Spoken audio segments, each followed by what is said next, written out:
I'm Julia Terry, the Education Program Officer from PHC.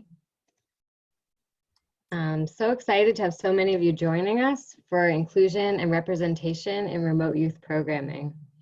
This is the third in a series of conversations we have had on staying connected to youth during the COVID-19 pandemic. We have some amazing guest speakers joining us today, and I can't wait to witness their dialogue. Before we get started, I have just a couple of housekeeping reminders and introductory remarks. You can advance.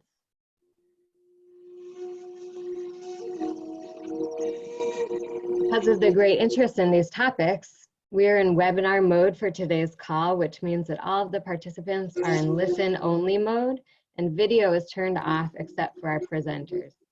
We encourage you to use the chat box to introduce yourself and tell us where you are from. The chat box can also be used to share ideas, comments, and ask questions of our panelists during the Q&A. My colleague Jen will help spur discussion in the chat, share resources, and answer questions. Also from our team, Taylor is helping run all the tech and troubleshoot as we go. And we will be posting a link at the end for you to follow if you need a certificate of completion. Next slide. Since some of you on the call may be meeting PHC for the first time, I wanted to give a quick introduction to the organization and our work. The Pennsylvania Humanities Council is an independent nonprofit partner of the National Endowment for the Humanities and one of 56 humanities councils. We put the humanities in action to create positive change.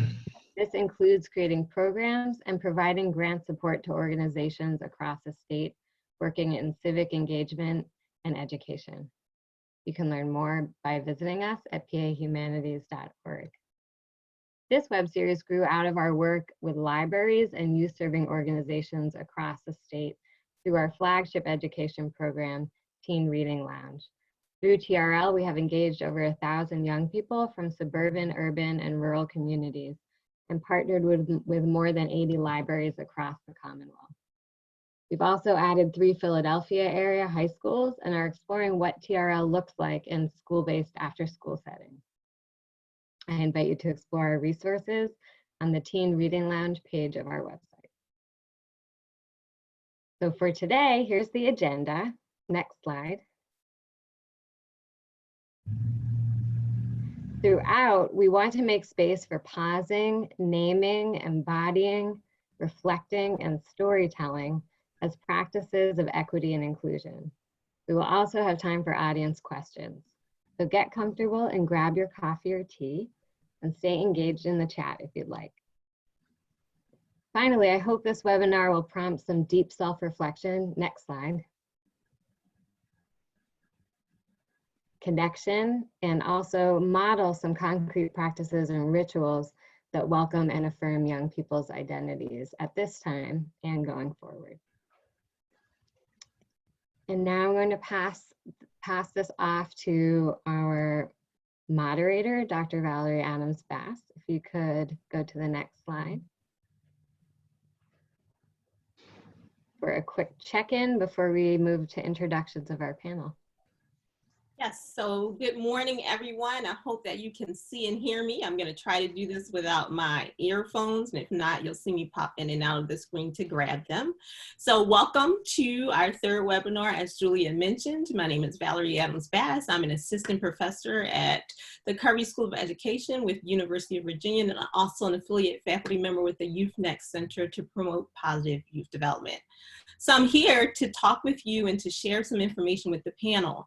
And to get started, I would like you really to think about one of the identities that you feel is most pronounced during this current pandemic. And what I mean by that is oftentimes pre-pandemic, we just were who we were. And sometimes we hesitated to own our primary identity. We hesitated to say, I'm a mother, or I'm a sister, or I'm a wife, or I'm a white woman, or I'm a Black woman, or I'm gay. We hesitated to identify in that way as an attempt to bring some continuity to the social engagement with one another.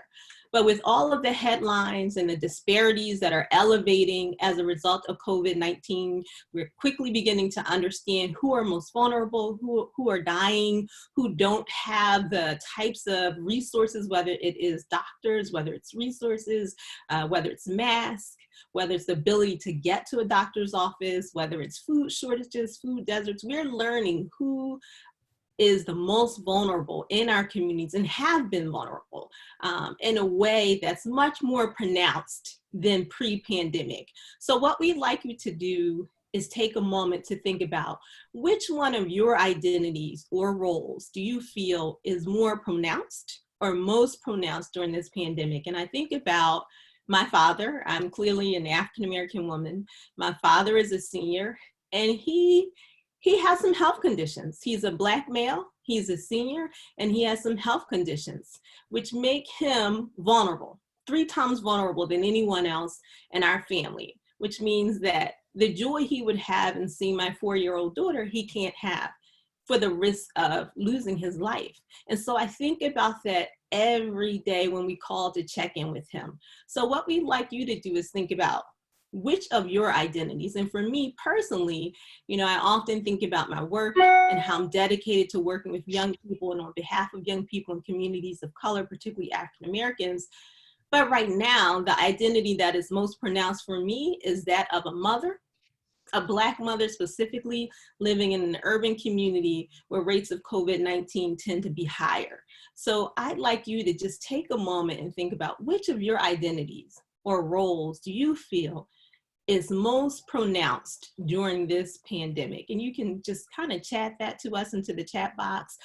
If you're feeling brave enough to do that, if you're feeling not so brave, just keep that in mind as our panel goes on to share what their experiences have been with working with different kinds of communities in this kind of environment and before this kind of environment, but really keeping in mind and holding to you which of your identities or roles is most salient right now as we live dynamically through this pandemic.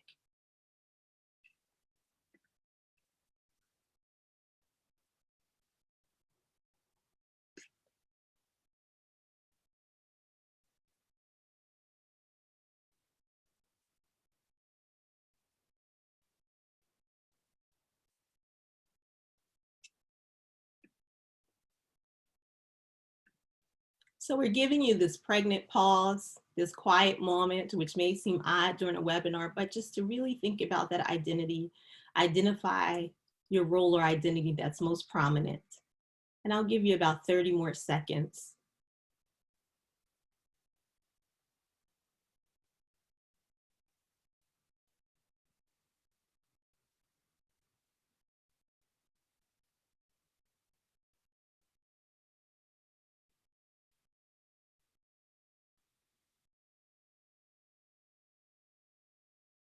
Okay, so we've rolled over to 10:09. And so what I'd like to do next is just think about those identities that were mentioned. And let's just see if we have anything in the chat box.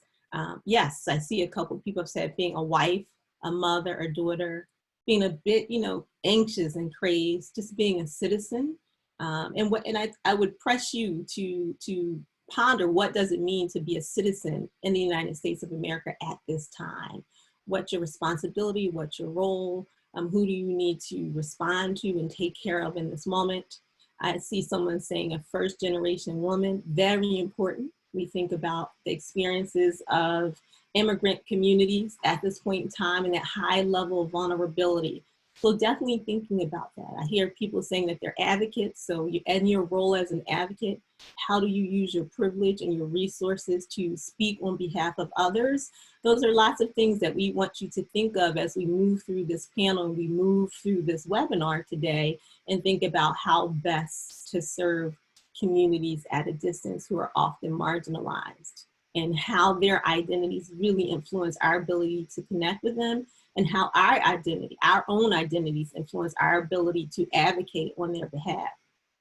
We have 3 wonderful panelists, as Julia mentioned, who will be working with us today. And go ahead, keep on posting. I see you're posting into the chat box. Who are you? What's that most salient identity? How did you come to appreciate that that's your most salient identity today? Has that identity changed?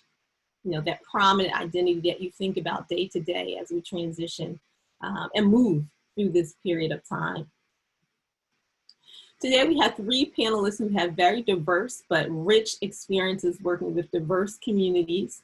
And I'd like to introduce each of them to you, as you can see from the slide. And as we go through, they're going to answer a few questions, and we'll be sure, as Julia mentioned, to take questions from the audience as well. So we have Jean Kosha, who's from Upper Darby Municipal Library. She's the program coordinator for one of our teen reading lounge sites and has had some wonderful experiences in Upper Darby, as well as continue to work with the young people during this period of time with teen reading lounge that I think you can benefit from hearing, as well as other young people who live in the Upper Darby community. We have Fatima Hafiz. I haven't been using titles, so apologies if that's a little bit rude for you today, but I like us to try to be a little bit informal. But we have Fatima Hafiz, who is the founder and CEO of a Transformative Education Associates, who does some really deep work with families and communities of color. And she's also on the board of trustees and president for Imhotep Institute Charter High School in Philadelphia, and serves as a TRL consultant, really helping TRL to think about how best to support the adults who work with young people so that we can make an impact in their lives. And we have Daniel Egusquiza.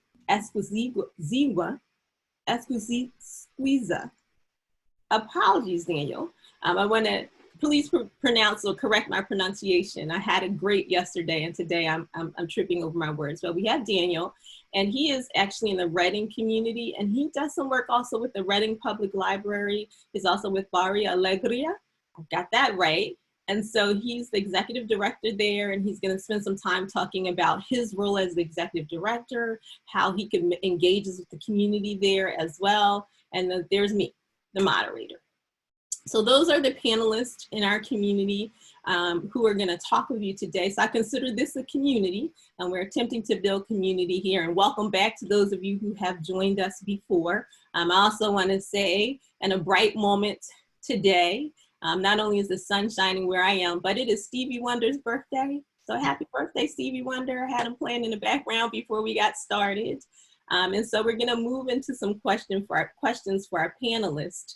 But before we do that, we're just going to take a moment to pause, because we have asked you to think about that most prominent identity, and wonderfully many of you are sharing. And so one of our panelists, Fatima Hafiz, is going to just move us through a moment to think and pause before we get into the deep discussion about serving these communities right now. Fatima? Yeah, so I'm unmuted. I want to say welcome and thank you all for taking the time to come and talk with us and be with us around the TRL programming. And this morning, what I'm going to do is give you some space to really reflect as it relates to us coping with the stress of uncertainty.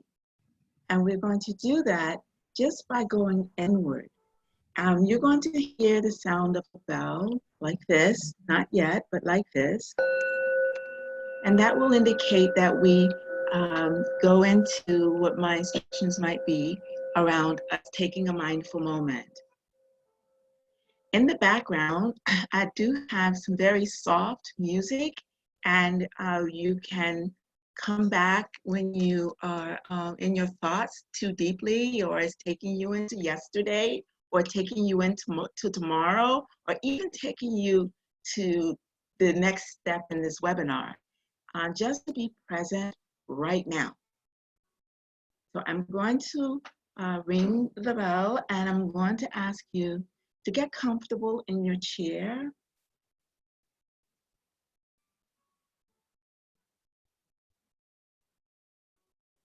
And you can close your eyes if you choose to, or you can just lower your gaze.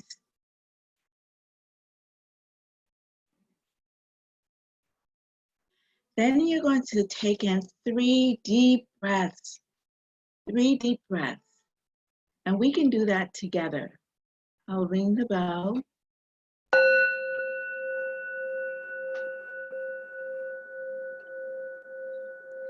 I want you to breathe in to the count of 4. Breathe in.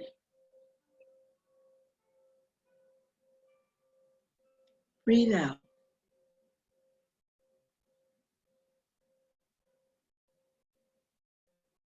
Breathe in.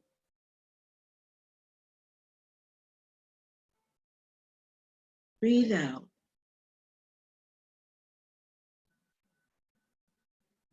Breathe in.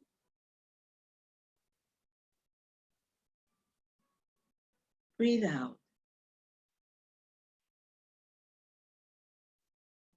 I want you to try to maintain that rhythm. And as you maintain that rhythm, know that thoughts are going to come about the question earlier. Thoughts are going to come about what you have to do next. Thoughts are going to come about, sometimes did I leave the stove on? Or did I let the dog out? Many thoughts will come across your mind. We have hundreds of thoughts a day. The question that was asked earlier was about learning and really becoming aware of what our roles are. And most of us spoke about our roles in the world as related to our work, who we are for others, and in some cases, who others are for us that we cannot connect to. I just want you to breathe that in and let it go.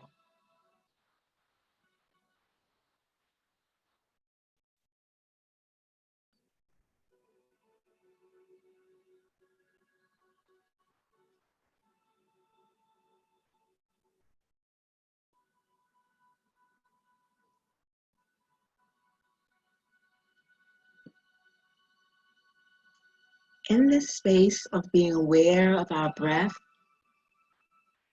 when those thoughts come, and they will come, when they come, bring yourself back to your breath. It is that which grounds you.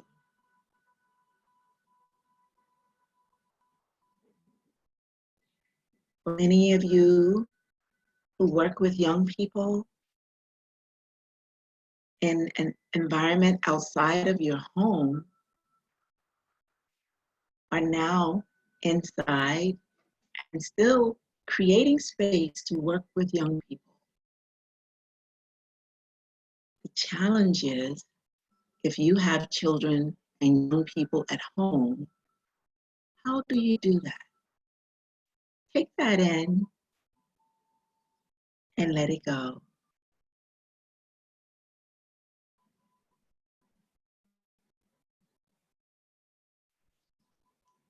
When we sit and take time for ourselves, whether it's a minute, 5 minutes, 10 minutes, a half an hour,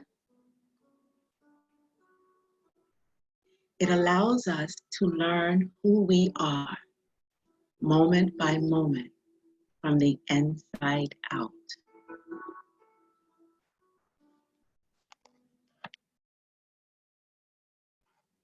We are now going to begin to close this moment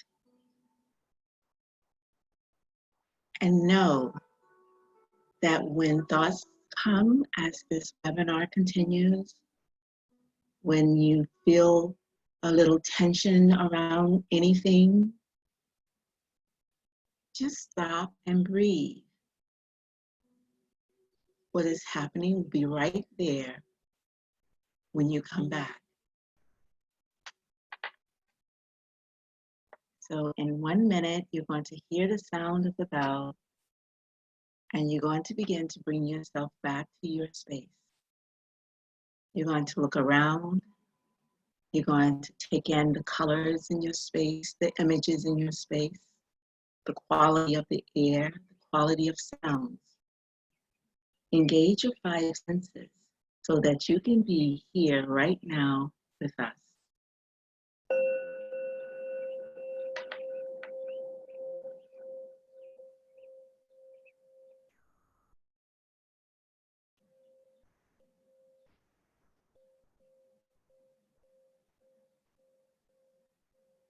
You can open your eyes when you are ready. You can get present when you're ready. And thank you for your practice with me.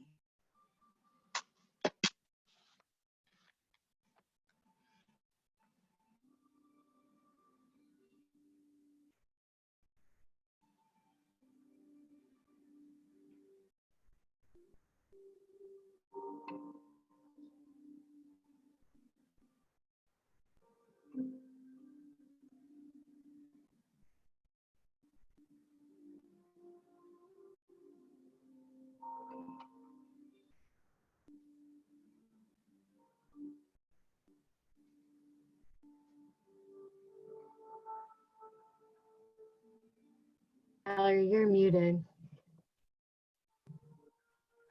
Thank you, Fatima, for centering us and getting ready for the panel questions that are going to come. I want to thank those who are our participants who are engaging in the conversation and engaging in the centering. Certainly, if it is that you are feeling tension, as Fatima mentioned, or uncertain, or questions come to mind that you want to make sure that we pay attention to during this panel, please be sure to include them in the chat. As was mentioned, Jen will be taking a look at the chat, so we're sure to get into some of the questions that come up as we move through this panel. So those are some things that we want to make sure that we do. And think and hold to us, as well as practicing the deep breathing as we move along.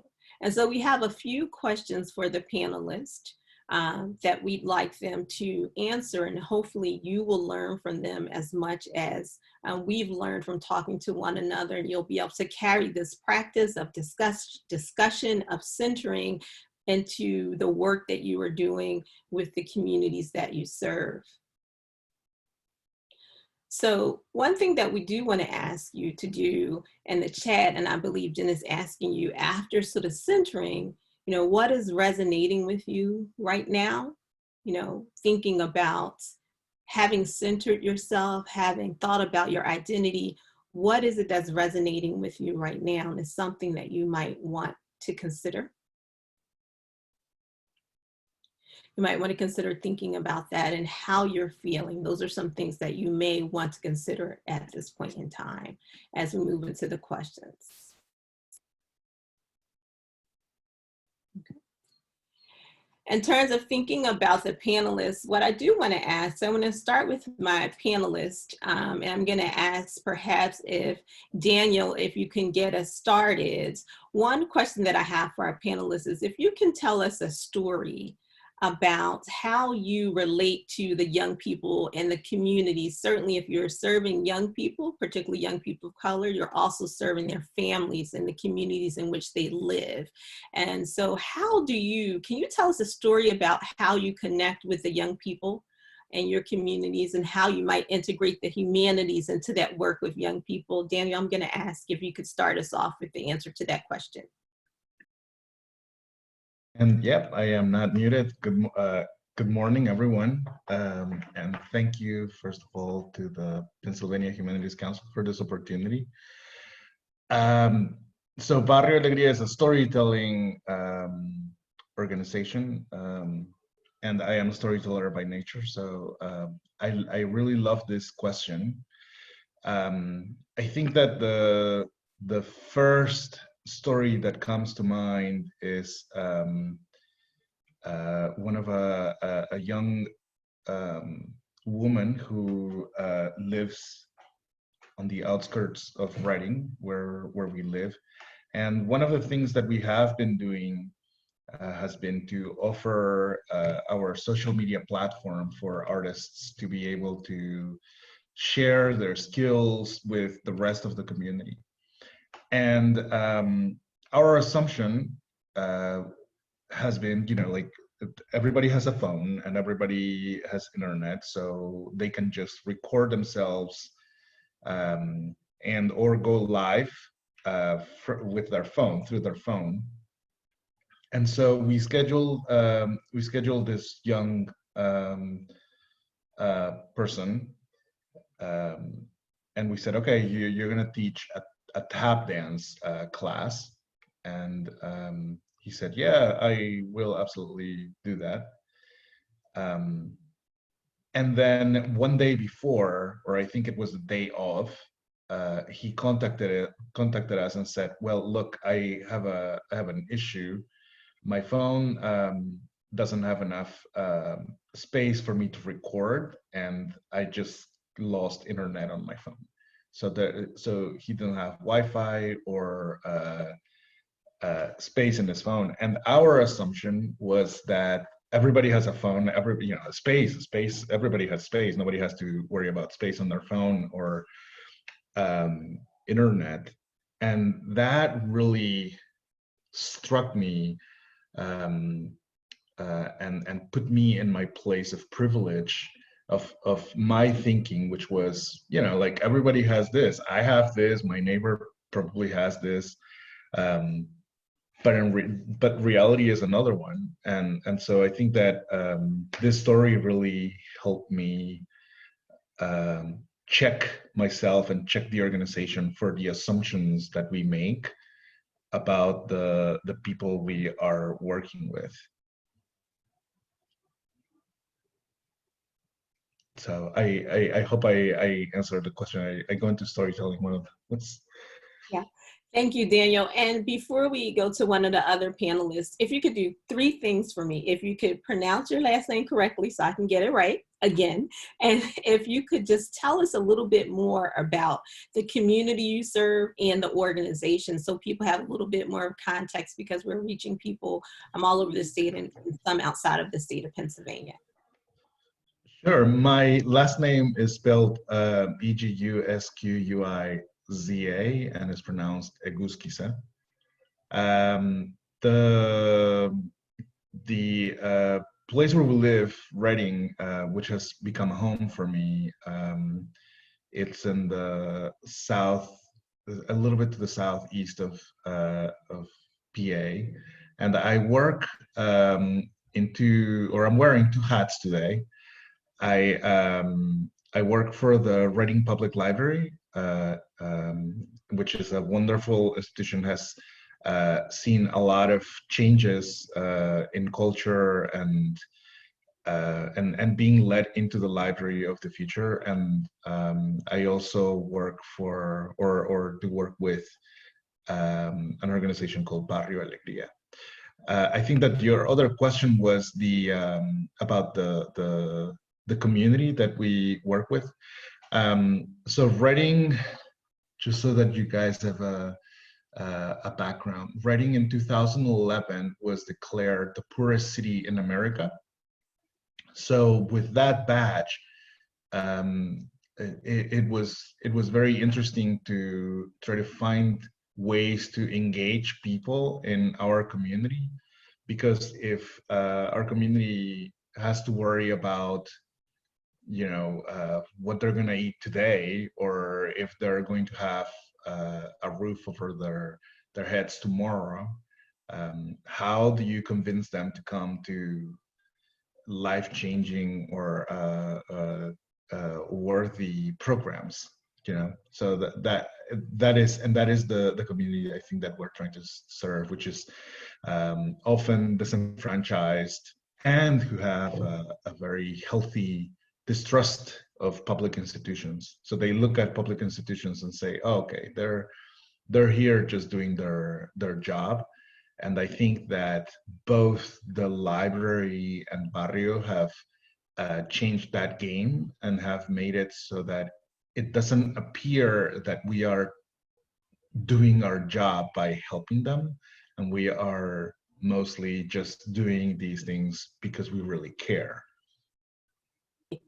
Daniel, thank you. Can I follow up? I want to ask you sort of two questions. So thinking about what you just said, these institutions sort of just doing their job and changing that dialogue with the community, given the badge of being the poorest city in America. I want to ask you, which of your identities do you bring to this conversation, as well as how does that identity, or which identity do you bring to your work that has influenced that shift in relationships with the communities that you serve in Reading? So I think that the identity that I embody a lot is my upbringing. I was born and raised in Peru, so I have seen poverty and extreme poverty, and so when I came here and I witnessed the limitations of our community here, my first thought was, well, we should be utilizing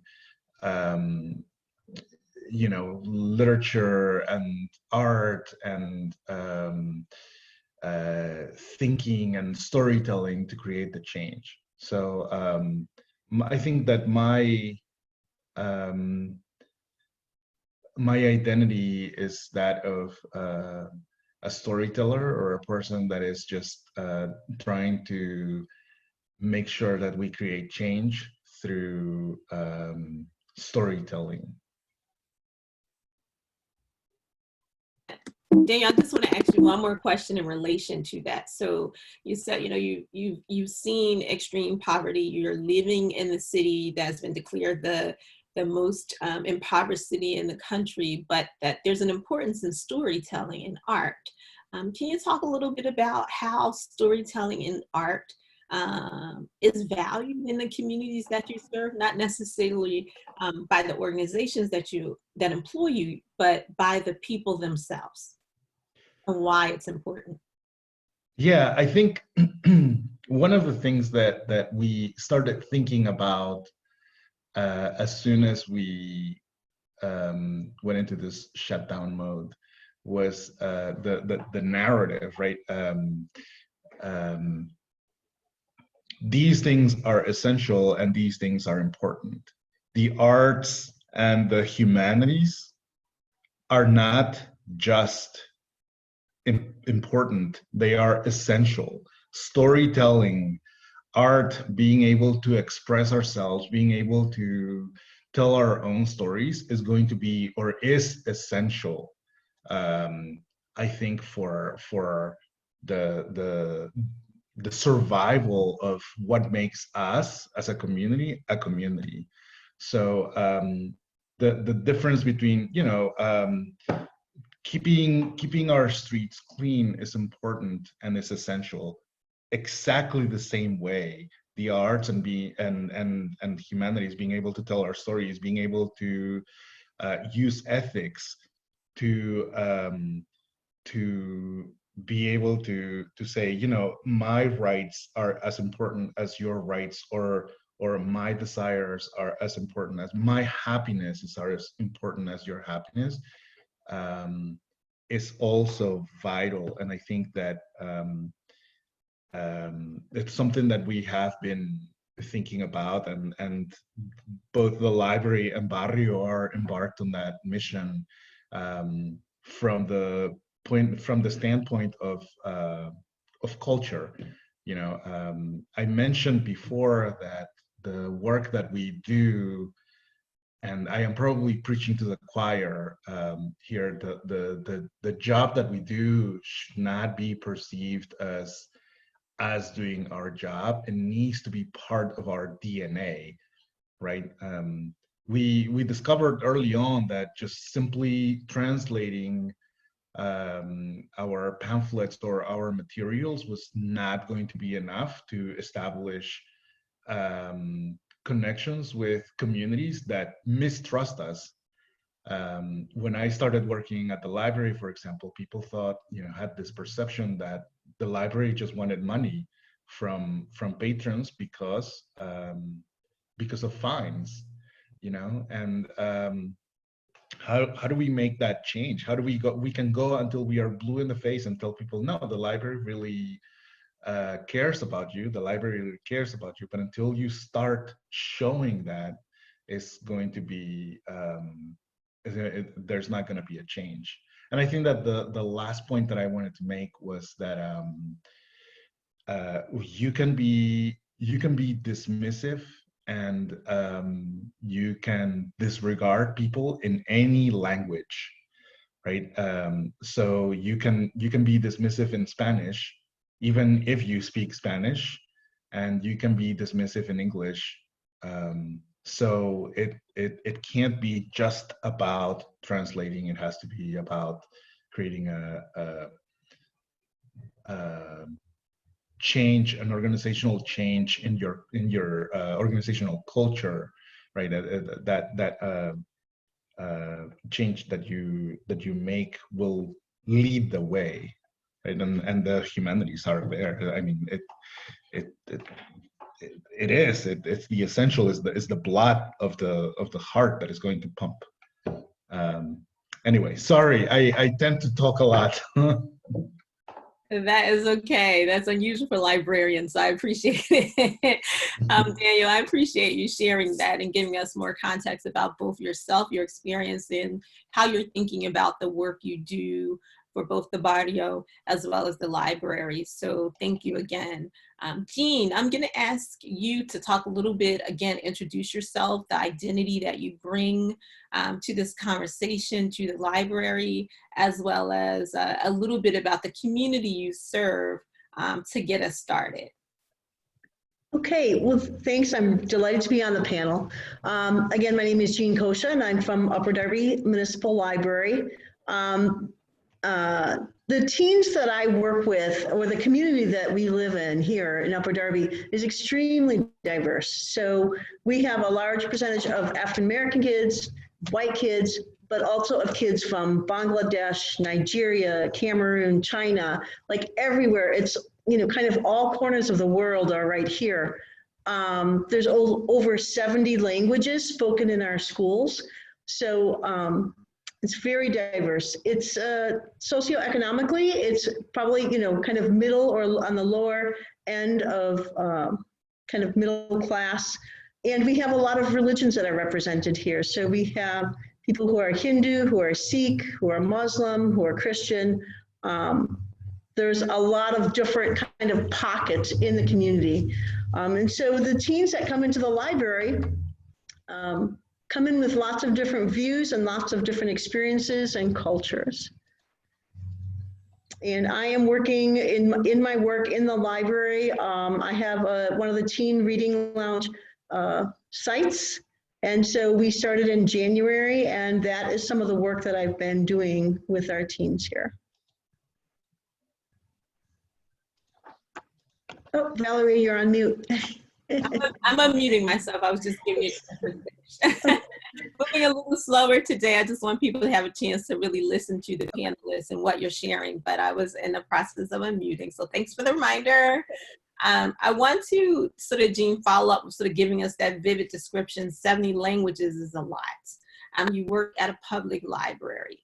And so I do want to ask you, how do you create welcoming? And Daniel started to talk about this a little bit in terms of thinking about Reading. One of the things we know about positive youth development is that you need a safe space, and people need to feel that they can trust you, particularly young people who are figuring out how to navigate adolescence as they transition into adulthood. So how do you create a welcoming and affirming space for young people from all these different backgrounds, particularly young people who have been marginalized because of the color of their skin or because they are immigrants or speak a second language in this public space? How do you make sure that or what do you do to help make it welcoming and affirming for the young people that you are serving? And then when you're thinking about remaining connected with those young people during this remote programming, what are the strategies that you're using to attempt to remain connected to those groups of young people? One of the most important things that I find in working with the teens is really listening to them, is really hearing what they have to say and creating that safe space. So teens sometimes like to use language that can be, dismissive of each other, or can be mean-spirited, and even to use the word shut up. With my own kids at home, I always used to say, no, we don't use that word here. So if I hear language or things that are being said that I feel could hurt somebody, I always kind of give a reminder, hey, we're in the library, we really want to use, kind words, that kind of stuff. I'll find a way to say it that they can hear that. But I also try to appeal to what their different interests are, because we have a lot of different kids with different interests. Some kids were really interested in doing knitting. Other kids are really interested in gaming. Others are interested in art. So I try to provide a wide variety of programs so that I can appeal to a lot of the different interests in the community. And then from there, when we're actually doing programs, one of the things that I have found that's really successful is to kind of keep my ears open. So I was, I'll kind of talk about this, I call it a trail of breadcrumbs that basically the teens leave for me. So we were doing a knitting session and they really enjoyed knitting, which I was surprised. I was going to do 1 or 2 sessions and call it a day. They wanted to keep coming back. So we turned it into a knitting club. And then at the knitting club, we found out that, and it was boys and girls who were coming to the knitting club, which was really cool. They kept talking about K-pop. This was about 3 years ago. They kept talking about K-pop and BTS. And so I said, would you like to have a K-pop day? And they were totally on board with that. They were like, yes, let's do it. So we had it, and that K-pop day turned into, they really liked it, and they said, could we do more of this? So I said, how about multicultural, events focusing on different countries? We did that. That turned into cooking. They wanted to do cooking. So now, right now, we're in the midst of doing cooking. Now with the pandemic, the way that I've kind of moved that along to be able to work with them, and the cooking aspect is I'm doing cooking videos, so showing them how to cook different dishes. Some of the stuff we've already prepared here in the library, but it gives them a chance to see, what's the recipe? How do you make this? Can I learn, or can I try to make dumplings, for example? So we've tried to continue it. And like I said, it's really about listening to them and the direction that they want to go in, and really being in tune with what their interests are. Thank you. I want to follow up with a couple questions and sort of connect some things that you shared before we sort of move into Fatima with some things that Daniel has shared. So both of you have talked about serving diverse communities. Daniel mentioned the idea that whether you're speaking English, Spanish, another language, you could be speaking Zulu, you could be speaking Twi, you could be speaking French, that any of those languages, you can be dismissive. And that, even in just translating materials is not enough. You have to kind of build relationships. And Jean, I hear you sort of saying that a little bit in terms of saying you really started listening and being attentive to the young people and attempting to offer the kinds of programming that they were interested in, and really just using that as a way to build or strengthen the relationships we have with young people. I want to just ask you to help us understand how you acknowledge the different identities that young people come into the library with. Oftentimes we'll say, if we just treat everybody the same, the kids will be great. The kids will be fine. They just want to be loved. But, one of the purposes of that initial question was this idea that identities are prominent. Even in Daniel saying, our community has been identified as the poorest city in the nation. We have 52 states. That's a pretty heavy burden to carry. So as you're connecting with young people, how do you work to acknowledge the different identities that they bring into the library as you are attempting and building these relationships? How are you acknowledging those identities that those young people have so that they know that they are valued for who they are as individuals, as well as being part of sort of this adolescent period of life? Okay, so a high portion of the kids that come into the library for programs in my community are Muslim. And I have a teen advisory board So sometimes we'll have snacks or we'll have food. Anytime I have food, actually, I always try to keep in mind things like, for many of the Muslim kids, they only eat halal. So they don't eat pork, they don't eat meat that has not been prepared in a certain way, or the animals have not been raised in a certain way. So I always try to keep those kinds of things in mind. I'm not always successful at that, you know. So right now, for example, is a period of Ramadan. So I had held a meeting a couple weeks ago with them virtually, and I held it at noon. And we had about half the kids participate. And one of the teen leaders was saying, yeah, some kids are still sleeping because of Ramadan. So I hadn't thought about that in my planning.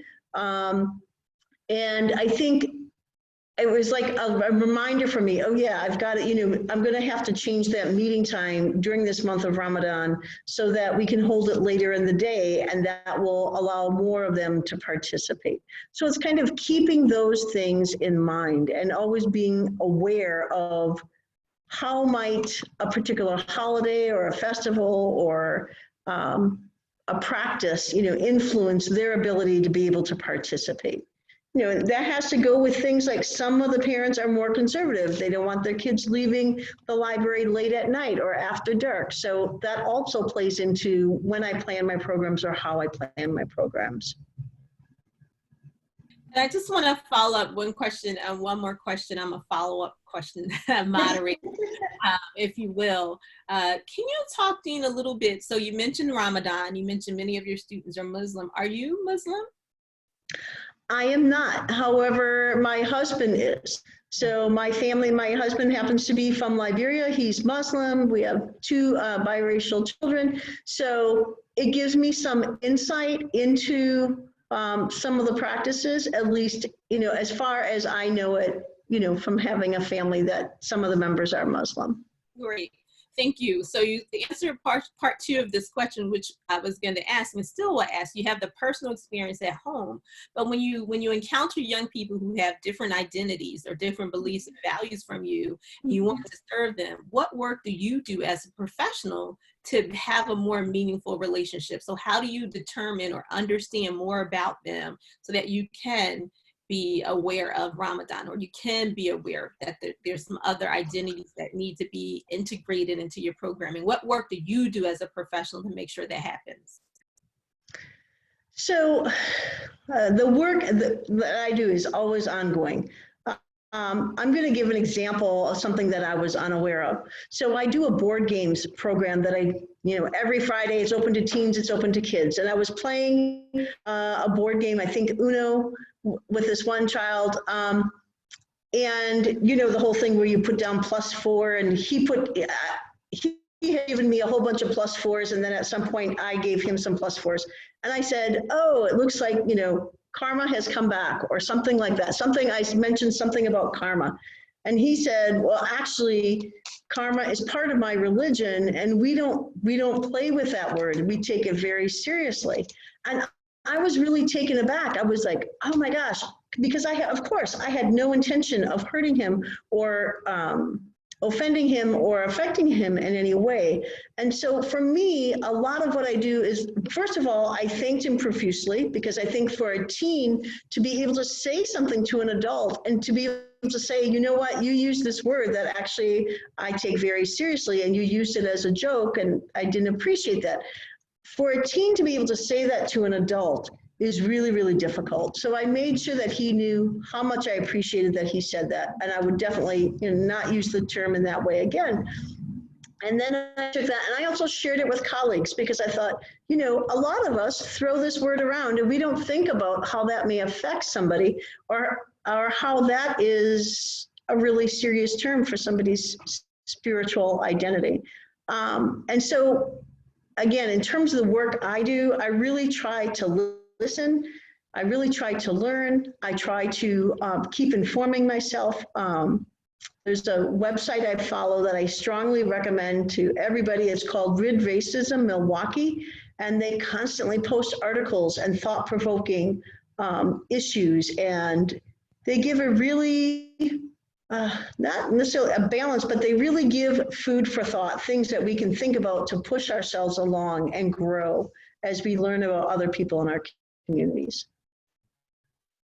Thank you for being open to allow me to ask you and interrogate you a bit more, and also for sharing that resource. We'll be sure to share that resource in the chat box and or also after the webinar. So thank you so much, Jean and Daniel as well. I want to go to our third panelist, Fatima. And Fatima, I'm going to ask you to do the same thing. If you could just tell us a little bit about who you are, what identities you bring to this conversation and the work you do with young people. And then I'm going to do a follow-up question that's a little bit different, simply because I feel like Daniel and June have brought up a lot of good information that relates to what I want to ask you about next. So a little bit about who you are, your identity, and how that relates to the young people you work with.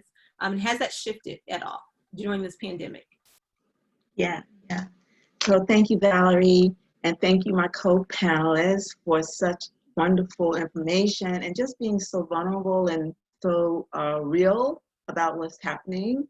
I also just want to start, before I introduce myself, is to acknowledge and recognize that when I introduce myself, you'll see that I have not had the privilege or opportunity to work in communities like rural communities in Pennsylvania, and don't know how they are experiencing this pandemic. And it's difficult for me to even imagine the various roles and identities that are showing up in those spaces. But I can tell you about what's happening in my space. And my name is Fatima Hafiz, Dr. Fatima Hafiz, and I identify as she. I am an African American, or I prefer to say Black woman, because in the communities that I work, they make a distinction sometimes between being Black and being an African American, and it's what I claim, both, and the fact that I use sometimes with certain groups, I'll say African American, and certain groups I'll just say Black, particularly when I'm in the community. And I am so a mother.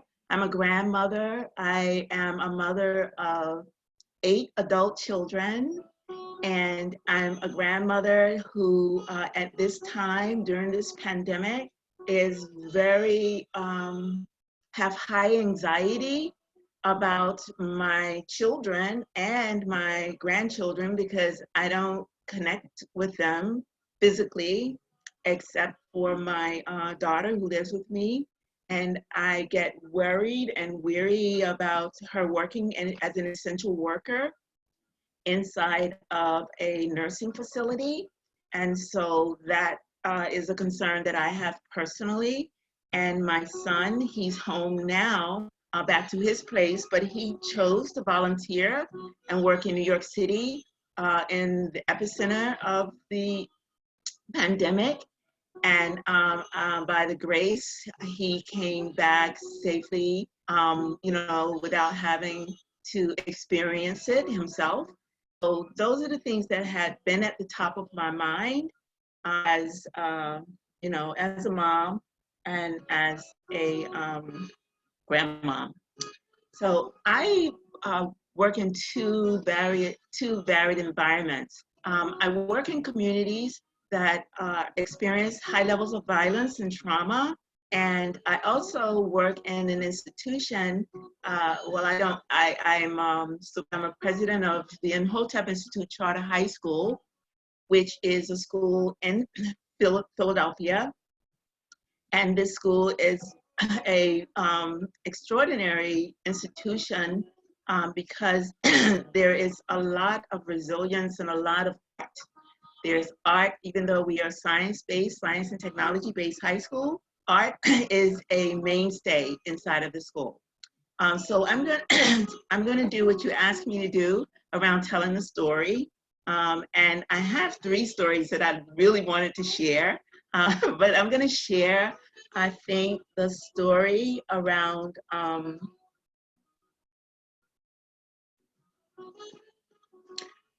creation and innovation and expression of young people. So yesterday I had a conversation with a colleague, and she said, you know, in my neighborhood, you know, young people are graduating college and they're graduating high school and they can't get together, and they're trying to figure out what, you know, how to celebrate. And she said that when she looked out her window, she saw these huge lines, this huge line of cars. And sure enough, one of her neighbor's daughters had graduated from college, and every day, everybody sort of got in their cars, came through the neighborhood, past her house, honking, and really giving kudos to her graduation. And I find that communities that are under-resourced have innovative ways of bridging the humanity of one another. And this was really very powerful, because the fact that the young people at this point, particularly high school young people and college young people who are expecting to graduate, they don't know what's going to happen. They are in a place of uncertainty that mirrors our uncertainty. And when we don't engage in finding ways to create opportunities for us to relieve some of that suffering, some of that uncertainty, that we need to create it together. And we ask, there's a place where we can ask young people what is important to them in this moment. And I'll give you an example. So my grandson, he plays on video games. He will stay up all night to be able to get on a video game and get points, or I don't know what it is, but they stay up all night so that they don't miss a drop. They don't miss something that's coming. And I asked him, what do you want to do? I asked him about school, what do you want to do? He said, I'd like to create video games. And I said, well, why don't you do that? And he said, well, I'd like to. And I said, what kind of video games do you play? And he said, mostly fighting. I said, so every video game that you play and you know about and you and your friends play online are video games with enemies. And he says, yep. I said, do you know of any video games that are as exciting, but are not about an enemy, not about someone killing someone else? And he says, I'm sure there's probably some out there, I just don't know. And I said, well, do you think if we didn't have enemies that we would be able to create a different world? And he says, yep, absolutely. Now he's 14 years old. He said, yep, absolutely. And I said, well, couldn't you create something like that? And he says, I don't know, I never thought about that. And so for me, it was the urging of what their desires are in a way that it shifts the world, shifts the way they think about what they think is natural. So that's one example. And then the last example that I want to give is working in communities where there's a lot of experience of violence and trauma. I really agree with my panelists about language, that language is not just violence at the end of a gun or the end of a knife, but language can be violent. And really paying attention to our language with young people and really helping them to elevate their language, not denying them, because I'm working with a foundation where the president says, I curse. Yep, I curse. And if people who work with me don't realize that I curse, the people that we want to serve, they curse. And why do they curse? Because they don't have a way to articulate what is actually happening inside of them. And so that creates the result of violence sometimes. And so this one story about work I was doing in a community where there was a violent incident, and we worked with young people, and these young people really felt that the city disowned them, that they didn't have a right to the city, that their neighborhood was their territory. And so a lot of violence happened because they didn't know each other. And many of them were family that they didn't know. And many times violence happens against families. So when we went in and the neighborhood is very poor in terms of economically, not poor in spirit, not poor in resilience, not poor in ability to create, but poor economically. And so we went in and we didn't know we were going to work with as many young people as we did. And we bought pizza. And it wasn't enough pizza for all of the young people. And they took the initiative to share their pieces. They cut the pizza in more slices so that everyone could have a piece of the pizza. And for me, when we look at our humanity, it is about how we are relating to each other. How do we see each other? How do we create enemies out of one another? So Valerie, I think I talk a lot. I'm like Daniel, like I got a lot to say. It's a lot in this question. The question is very loaded. I'm gonna stop right there and listen. Thank you, Fatima. And I want to thank our panelists for sharing your experiences and also your vitality and energy and commitment for working with the communities you serve. I can hear it through your voices, and from the comments, it seems that our participants can hear it too. So I want to give everyone a moment just to see if there are any questions that have popped into your head that you want to share in the chat box. Please enter those questions now. I also just want to check in with you and thinking about what you've heard from Daniel and June and Fatima. How are you feeling? How are you feeling? Take a deep breath, as Fatima mentioned, and just let us know how you're feeling. Is there something that you want us to cover we haven't covered so far? We have a lot to do in 30 minutes and we'll do most of it, but how are you feeling? What's going through your mind? What's most prominent? What thought keeps racing through your mind as you hear from the panelists?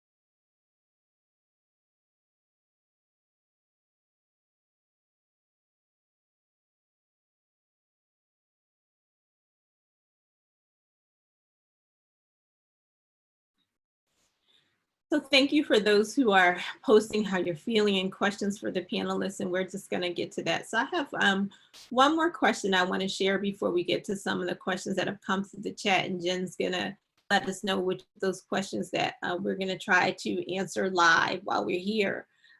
We're talking, or what we're talking around and about, is working with marginalized youth. Recognizing how we work with them when we're able to see them in person. But now that we are working with them at a distance, how do we stay connected? How do we relate to them? What is it about our own identities or their identities that we are using, learning, or understanding about how we need to connect with them during this period of time? Really important questions. Oftentimes the voice of marginalized youth is quieted. Jean mentioned that a little bit when she was talking about the Uno game. And so, you know, what I want to press everyone to think about as I prepare the panelists for my next question is, how do you elevate the voice of young people? How do you ensure that their voice is directing your programming, that they're partnering with you? Both Daniel and Fatima talked about the richness of the community. So how do you appreciate the richness that exists in these communities that are often marginalized because of systemic inequity, but they do have value and they bring value to the table. So how do you appreciate that value of that community? How do you appreciate the resilience and the knowledge of those young people and make sure that their voices are part of your programming? As people become more innovative, you know, and understand how integral we are during this period of time, what is the work that needs to be done? What is the work that you are doing? Are some questions to think about. For the panel, I want to ask you related to that. My question for you is very much related to that. And so I'd like all three panelists to ask this, and I'm gonna see if I can hold you to about 3 minutes, because we do want 3 minutes each, because I do wanna give time for questions from the audience and some resources. And if we have more time, we'll come back. But the question that I'd like you to answer is that at this time, we're really understanding how inequality and injustice are being illuminated, like really raising to the surface, and directing young people's lives, is directly impacting their lives, is impacting their families. We've all spoke about what it means to us, many of us have. So what role can informal educational spaces play when we're thinking about all the inequality and injustice that's bubbling up? There's the medical inequality related to COVID-19.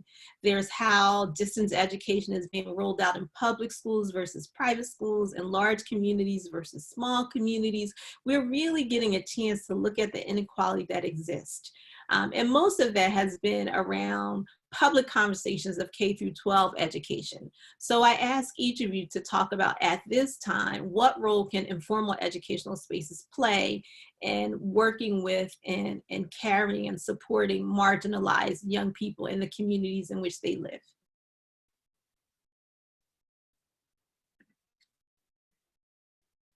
So let's see, Jean, if you wouldn't mind taking that question first.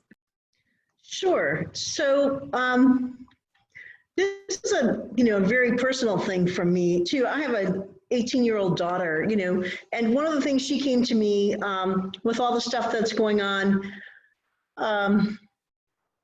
with the shootings and so on, and said, did you hear about this? Have you heard about this? And I said yes. And I think a lot of what the teens are looking for is a safe space to talk about these really tough issues. They are looking for an adult sometimes to bounce ideas off. They talk about it with their issues with their friends. When we had our first TRL meeting, we did it online through Zoom. And it was 2 hours, which really surprised me. I didn't expect it to be that long, but they spent a lot of the time just talking about what they're dealing with. The pandemic, having to stay in their house, having to disinfect groceries, not being able to go outside. Some of them hadn't gone outside in it was like at that point 7 weeks or 6 weeks. So there's a lot of stressors, and I think that things that organizations or groups like TRL or other groups through the library can be a safe space for kids to share their frustrations and to vent. But it can also be a space for them to strategize. So through TRL, we had set up a meeting with the mayor, our local mayor, and we were able to still do that through Zoom. So we met with her about 2 weeks ago, and it was incredible. The teens were able to voice their concerns. They were able to share their ideas for how the community can be shaped. She invited them to be on 2 committees she has for the township, so they can continue to shape the community and how that looks. And at the same time, she asked if she could come back and meet with them again next month. So while all these frustrations are going on and all these different issues in the media, being able to have an informal education space allows them to have a shared space where they can find support, but also a space where they can develop leadership skills and make change in their community. And I think that is something that's really essential. Thank you, Jean. Daniel, did you have an answer that you could share with us in a quick 3 minutes? All right, quick 3 minutes. Yeah, so first I would like to say that I think it's very important to recognize that this idea that I can't be racist because I'm nice. You can be racist and nice at the same time. And you can be you can be part of the system and be nice at the same time. I guess what I will illustrate will be through two very quick stories. Here in Reading, there are a lot of parks, and a lot of them have been abandoned for a long time. And there was this group that came to from outside the city and came to the city and looked at this park and said, "Oh my goodness, we need to do something about this park." And they brought in all their resources, money, people, volunteers, like all of the things that they needed to clean and maintain the park. And they adopted this park for 6 months. The park used to have a history of prostitution and drug use, so the community around it was not using it.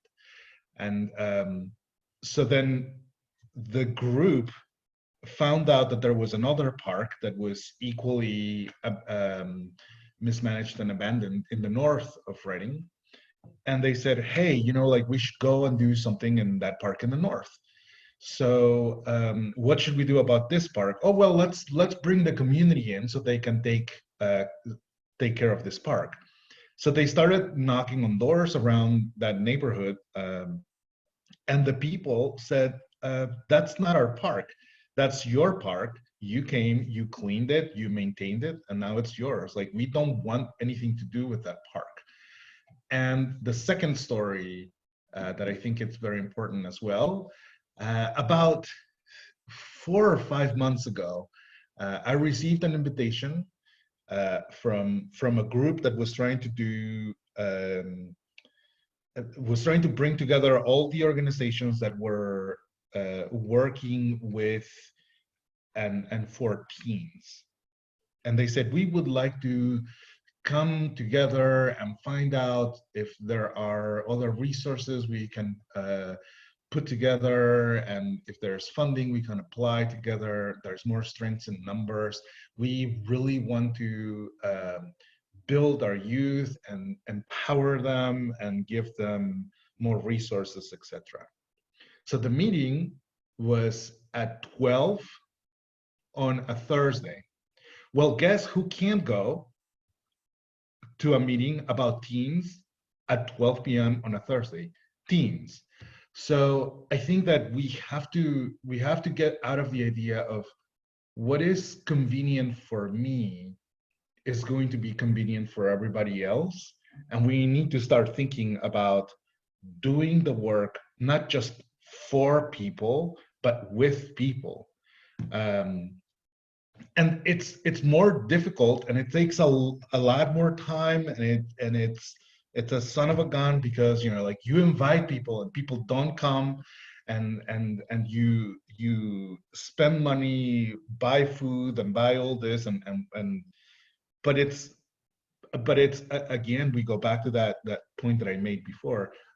It should not be about you being nice. It should be about you being vulnerable and saying, like, look, I'm building the space.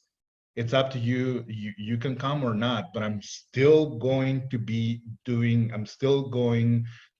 creating and maintaining this space. And I think that that's something that our communities, I'll wrap it all up really quickly. I think that's something that our communities have been used to by a lot of organizations. That is, the organizations try something, let's give it a month. We're gonna fix systemic racism and the disempowerment of this community. Let's give it a month. Go 1 hour a week, and let's see how it changes. And in a month they say, well, people are not showing up. Maybe that's not what we need to do. I think that once you make the decision that you are going to try to do something, you stay that course. And you stay that course not just for your organization, but for the people that live inside of that community, for that community.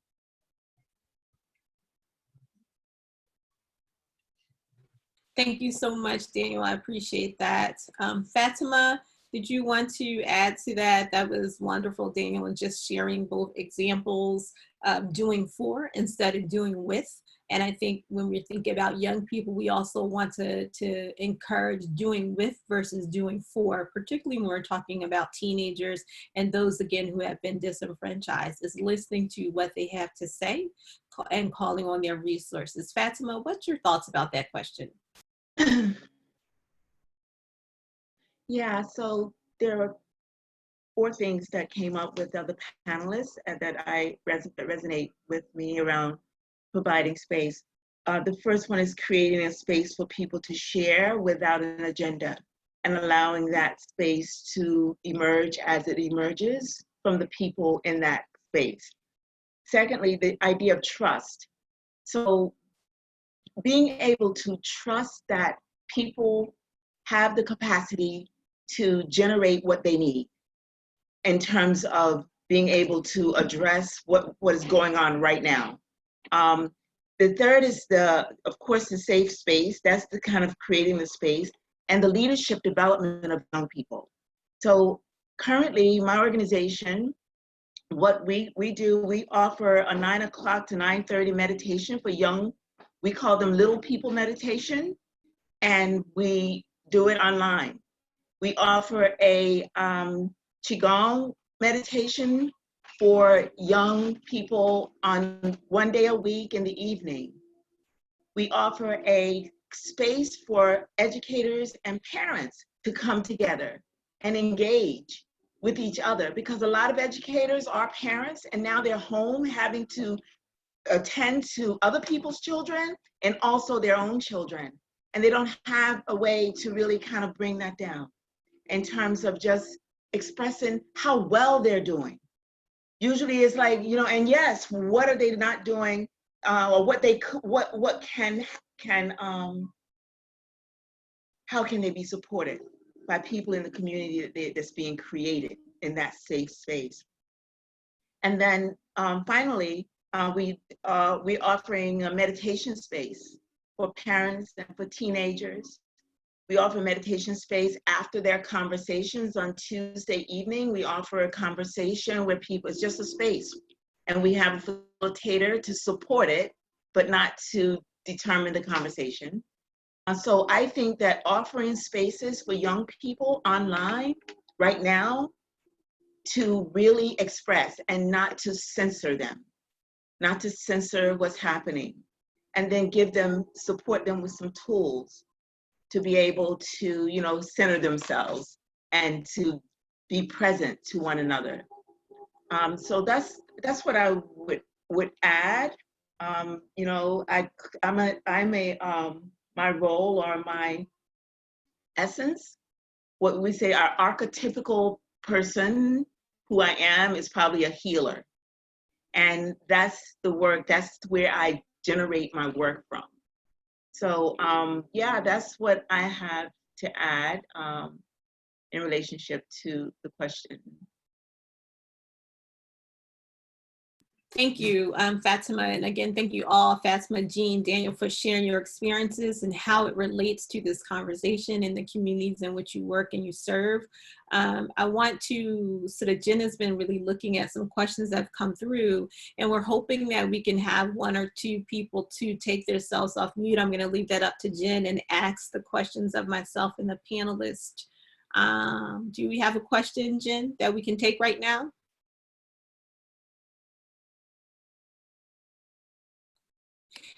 As we're waiting for, yes. Sorry, I was taking myself off of mute and putting my camera back on. Yeah, we got quite a few questions in the chat box, some of which I've been noting. So if we don't get to them all, we can always answer them later and then send that out as follow-up. But Ebony has asked quite a few questions. So if Ebony's interested in taking herself off of mute, I want to invite her to do that, because I know she had some questions about incorporating mindfulness, young people that have, so what are some startup ways that you can incorporate mindfulness? So Ebony, if you wanted to ask one of your questions, we would love to hear it and add your voice to the room, to the virtual room. Okay.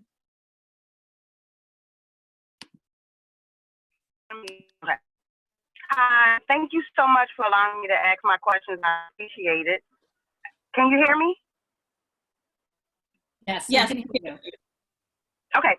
So I deal with high school age youth in Philadelphia from all different schools in Philadelphia, predominantly African American and Latino. And we normally meet after school every day. Our programming is around helping them cope and also getting them prepared for college and beyond. And what we had to do, we're funded by the Out of School Time Network and the school district. And what we had to do now was transfer everything to online. What I did was just figure out, we use a club model.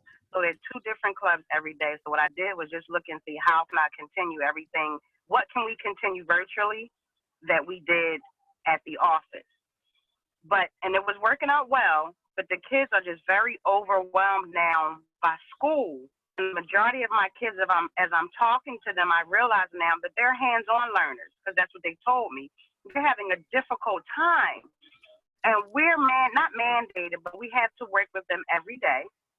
Well, they gave us 8 hours a week, but in order to maximize that 8 hours, I said, let's just open up programming to students, do something every day. If they want to, they don't have to, but at least they can.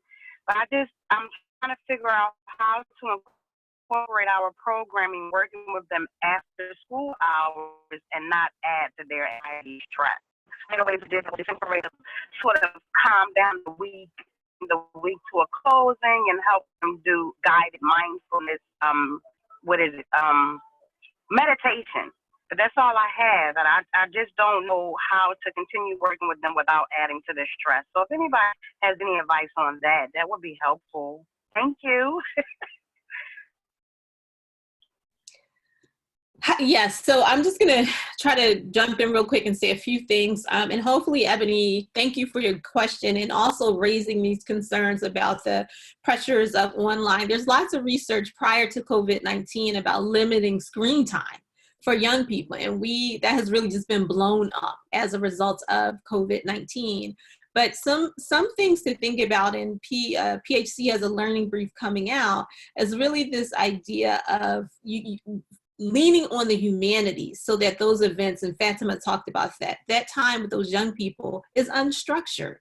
You know, it's not as formal. You're not necessarily, this goes to everyone, going to be able to replicate what you did in person. Our last panelist she owns a bookstore, Harriet's, and she talked about sending book boxes. So some of your work can be sending packages in the mail, encouraging them to write, to take photography, to talk, music, the meditation, doing things that are less formal, but giving them a chance to be together if that's what they desire. Those are valuable opportunities for young people as well.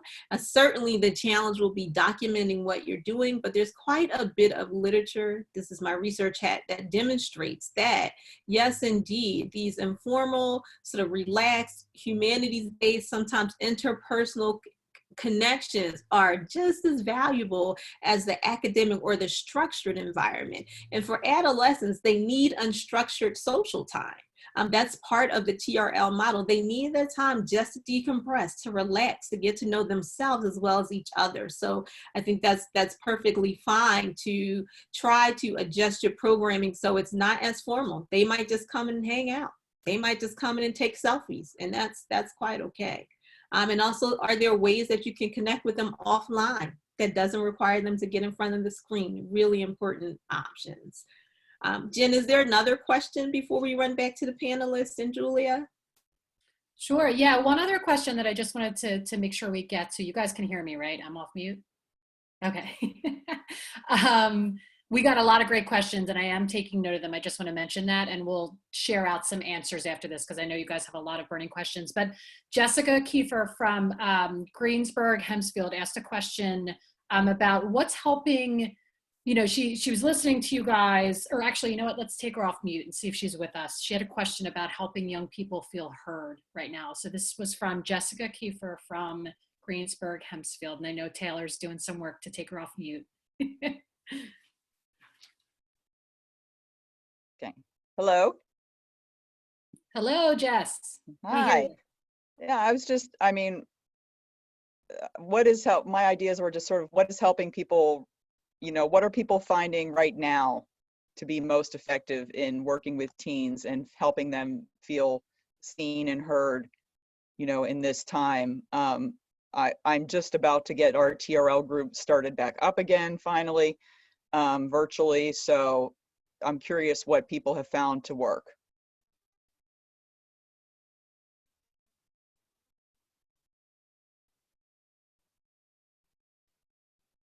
This is Fatima. I think that this is very new for a lot of people. What I've found is that when young people have the input to what they want to do, they will define how they will engage with you.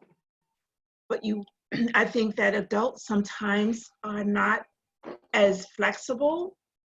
We think that we have to put it within a frame and a structure and not allow it to emerge. And I think just being patient with yourself and being patient with young people to define what that's going to look like for them. And I do believe that they will define what our next model for education will be. So I would suggest just being patient, excuse me, and with TRL, just giving them the space. Create just a space and be a listener for them. Let them interact and support their leadership as facilitators. If you can identify those who are speaking, support their leadership as facilitators. It will support you in what you want to bring, as well as creating a relationship that is one that's more horizontal and building trust than vertical, and have it in terms of authority. That's a little suggestion.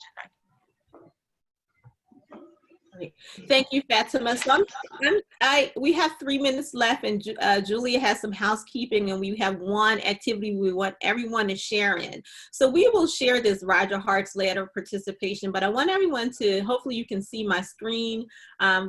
This letter of participation by Hart really talks about, gives us a chance to think about how we engage and involve young people, reinforcing what Fatima just shared with us. So thinking about allowing the young people to lead, really looking at how are you managing your program? How are you developing your program?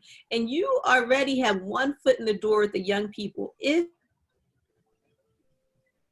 they're telling you what they're overwhelmed or what they'd rather do, or you can have a conversation, as Fatima mentioned, you can move from rung 1, rung 2, or rung 3 up the ladder, particularly in this context. So I want to encourage you to, as you're thinking about how to continue to do this work and elevate the voices of young people, to take a look at this ladder of participation that was developed by Hart and think about, can my work be more youth directed, more youth initiated, and more youth co-led? This is really an easy, simple reference to check yourself, even when you feel like you have the interests of the young people at mind and at heart.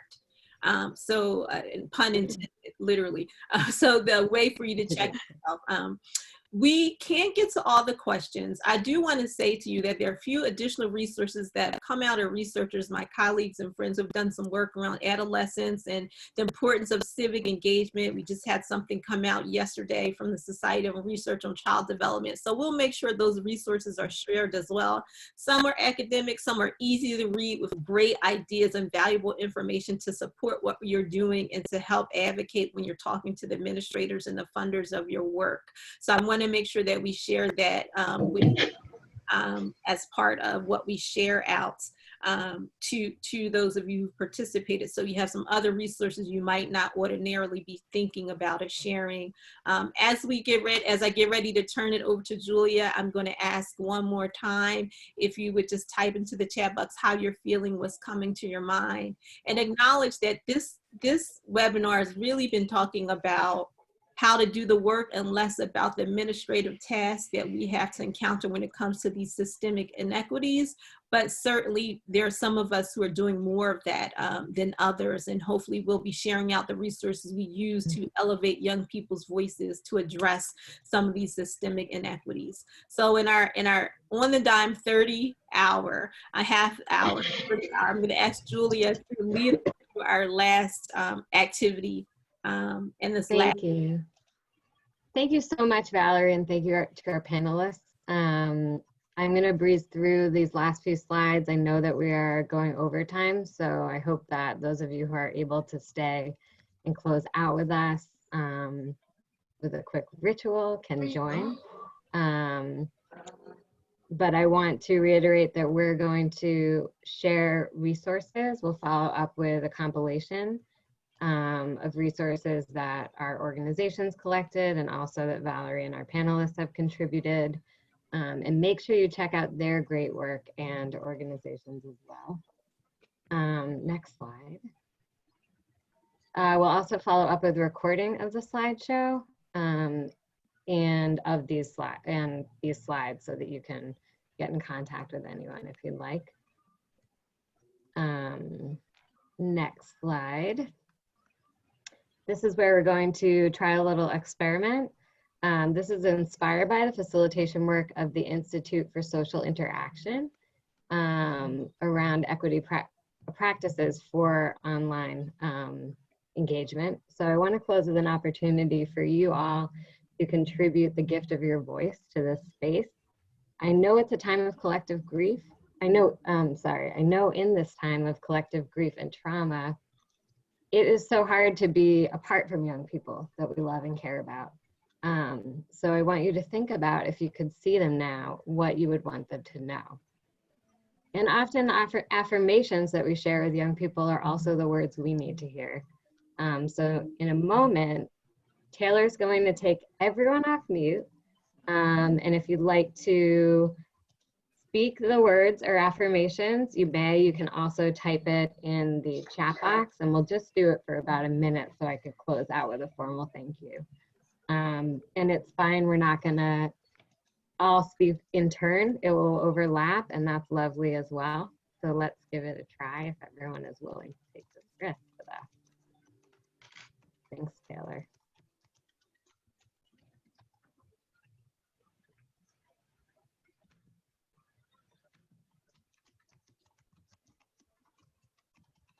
Invite people to share when you're ready.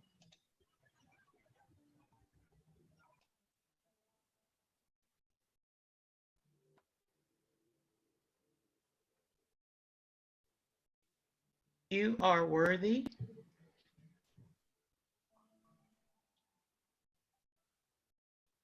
Stay strong.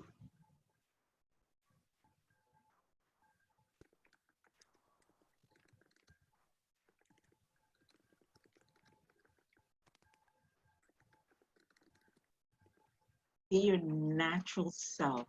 Find that natural self and be it.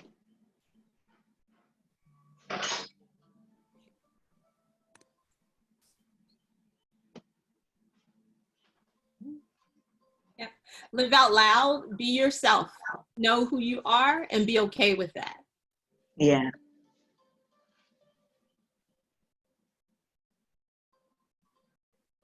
We will get through this and be stronger for it.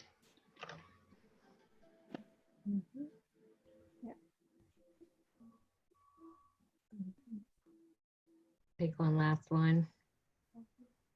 I'll tell the young people what I tell everybody lately, and that is to dance, laugh every day, and be safe. Thank you. Go to the last slide, please. Thank you, everyone. That was really, I found that really encouraging. Thank you again for joining us today. Thank you, Daniel, Fatima, Jean, and Valerie for being part of today's conversation.